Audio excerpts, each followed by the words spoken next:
Hi friends, welcome back to our YouTube channel Prabhas max. இந்த வீடியோவில் என்ன பார்க்க போகிறோம் அப்படின்னா, ரீசெண்டாக பார்த்தீங்கன்னா ரயில்வே ரெக்ரூட்மெண்ட் போர்டில் டெக்னீஷியன் வேகன்சிக்கான நோட்டிஃபிகேஷன் வந்திருக்கு.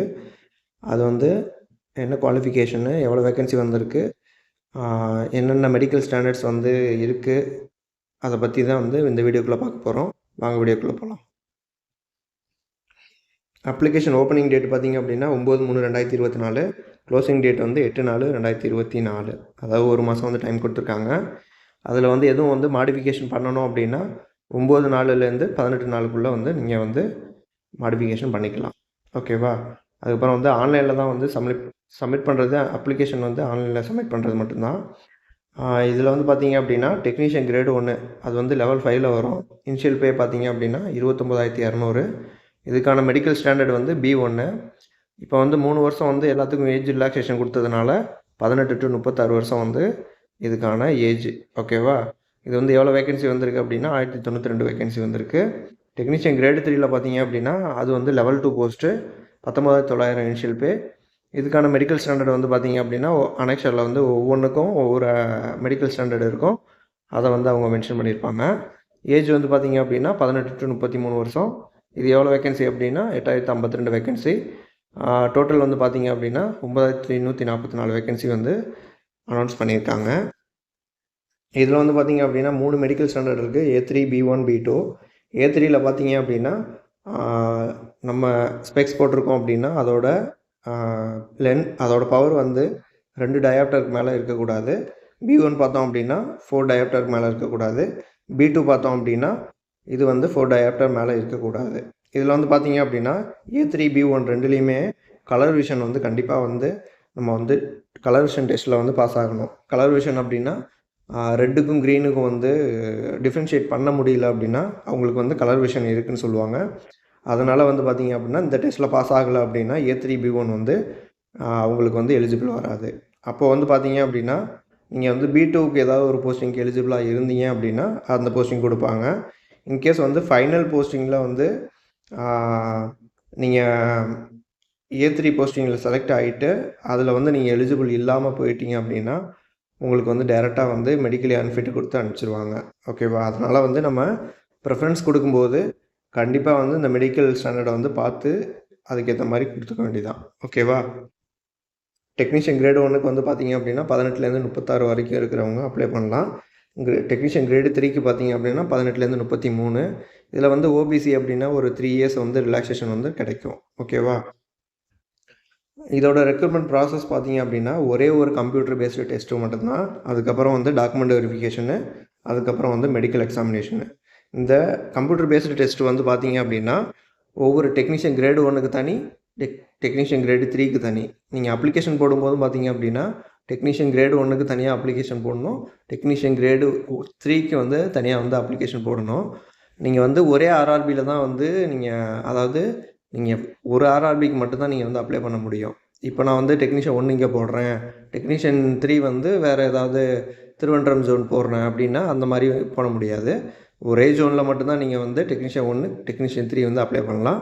தனித்தனி அப்ளிகேஷனு, தனித்தனி எக்ஸாமு. அதனால் வந்து நல்லா யூஸ் பண்ணிக்கோங்க.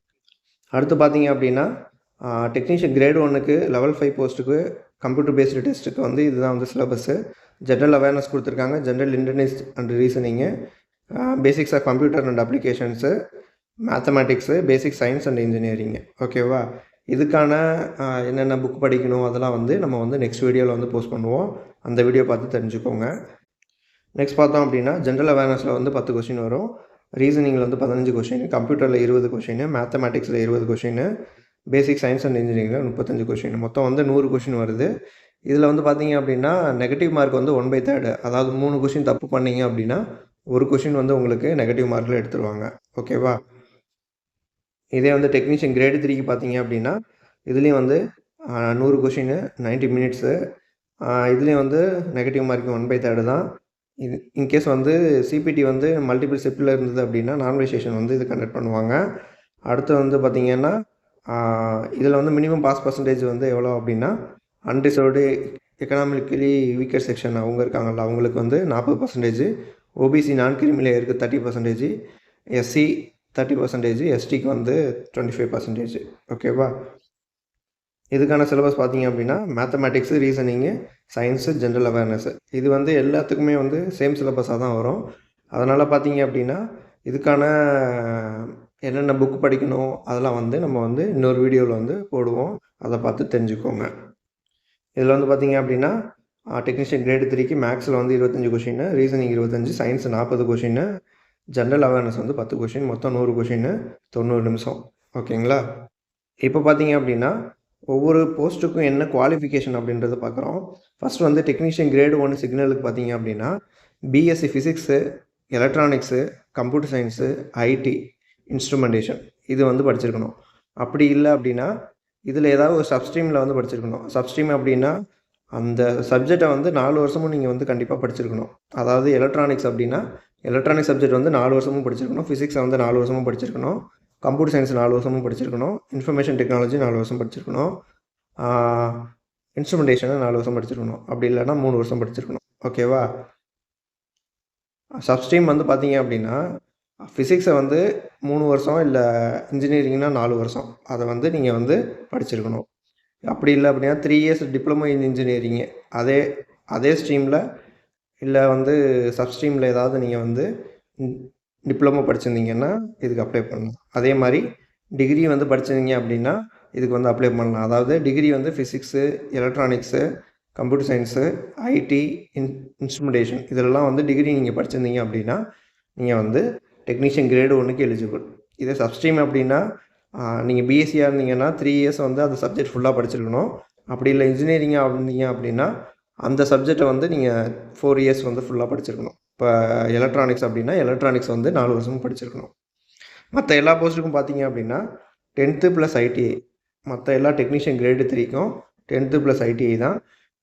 இதில் வந்து ஆனால் வந்து பார்த்திங்கன்னா டெக்னீஷியன் கிரேடு 3 எஸ்என்டி இதுக்கு மட்டும் பார்த்தீங்க அப்படின்னா 10th +2 வித் ஃபிசிக்ஸ் மேக்ஸ் வந்து +2ல் படித்தவங்க இந்த டெக்னீஷியன் கிரேடு 3 சிக்னல் டெலிகம்யூனிகேஷனுக்கு வந்து அப்ளை பண்ணலாம்.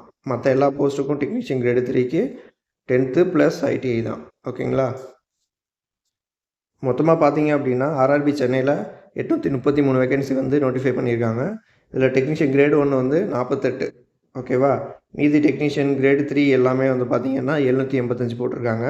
இதில் வந்து பார்த்திங்கன்னா சிக்னல் டெலிகம்யூனிகேஷனுக்கு வந்து 71 வேகன்சி போட்டிருக்காங்க. அது 10th +2 படித்தவங்க எல்லாருமே அப்ளை பண்ணலாம். அப்போ நீங்கள் இன்கேஸ் வந்து 2 போஸ்ட்டுக்கு எலிஜிபிள், அதாவது டெக்னீஷியன் கிரேடு 1க்கும் டெக்னீஷியன் கிரேடு 3 எஸ்என்டிக்கு எலிஜிபிள் அப்படின்னா 2க்கும் தனித்தனியான அப்ளிகேஷன் போடணும்.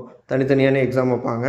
அதில் வந்து ஏதாவது ஒன்று செலக்ட் ஆகிருக்கீங்க அப்படின்னா அதுக்கு வந்து வேலை வந்து உங்களுக்கு கிடைக்கும். ஓகேங்களா?